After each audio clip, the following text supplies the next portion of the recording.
Welcome to today's blog. Today I'm going to talk about tips on becoming a better bookie. A lot of potential bookies will call and ask, how do I grow my business, or how do I make more money, or what are some tips onto improving what I'm doing? One of the biggest tips, cannot emphasize enough, is be punctual and transparent. When you bring a new client on board, it is very important that you clarify from the very beginning what his wager limit is, what his credit limit is, and what day of the week that you guys are going to settle on. If you guys agree that you're going to meet on a Tuesday and he's going to pay you, or you're going to meet on a Tuesday and you are going to pay him, that you follow up with that. And if in a case that you are unable to meet, make sure that you reach out to him well before he reaches out to you. There's nothing worse than him calling you as, how come you didn't meet me?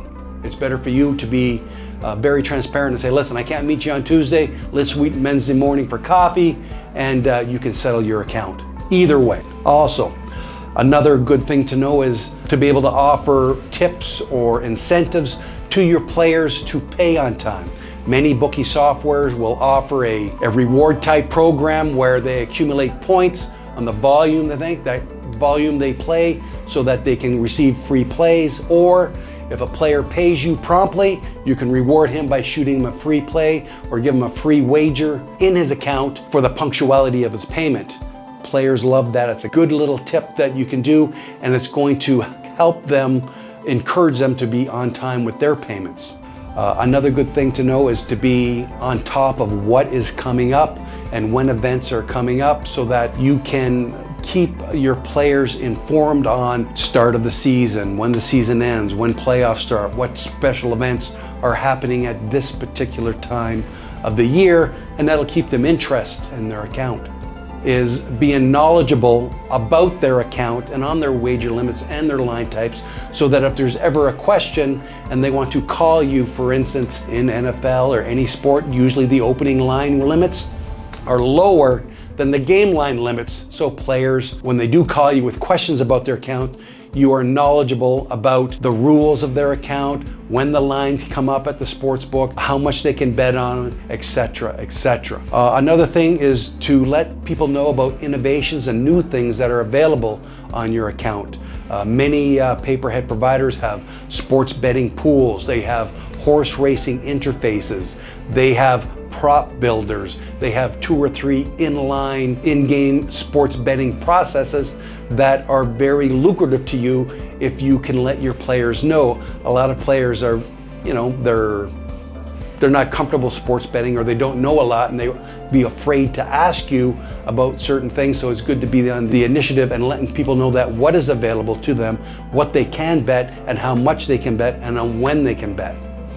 Another tip that I can't stress enough is customer service. Be available for your client when he calls you and asks you questions, or at the very least, use a paperhead provider that will look after your player and give them the attention they need. There's nothing worse than using a shitty paperhead provider or skimping on a paperhead provider and you losing a customer because the people on the other end of the phone that are providing you with that paperhead experience and this paperhead software to your client cannot answer the questions, or they're not knowledgeable enough to look after them.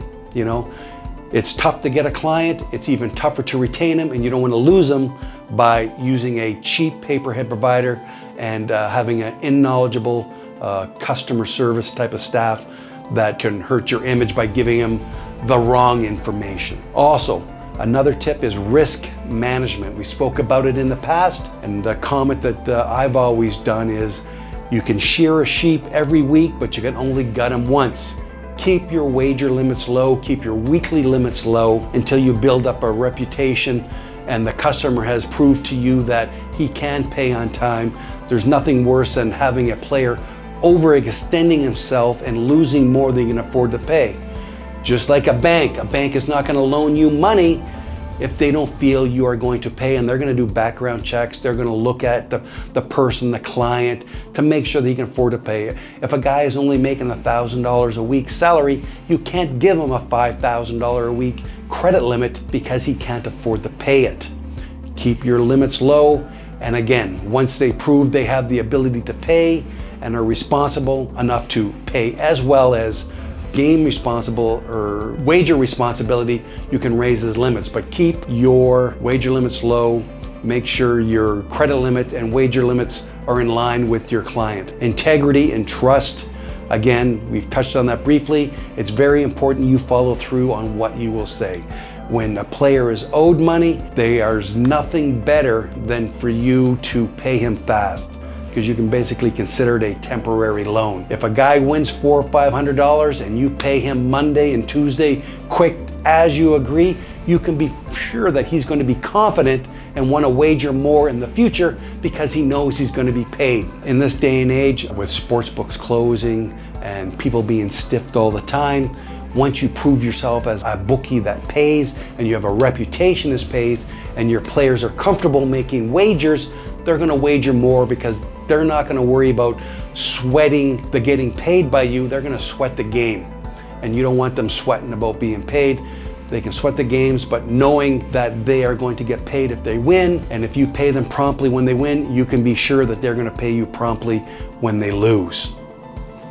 Thank you for watching the video. Please like and subscribe below and add comments in the comment section if you need any additional information.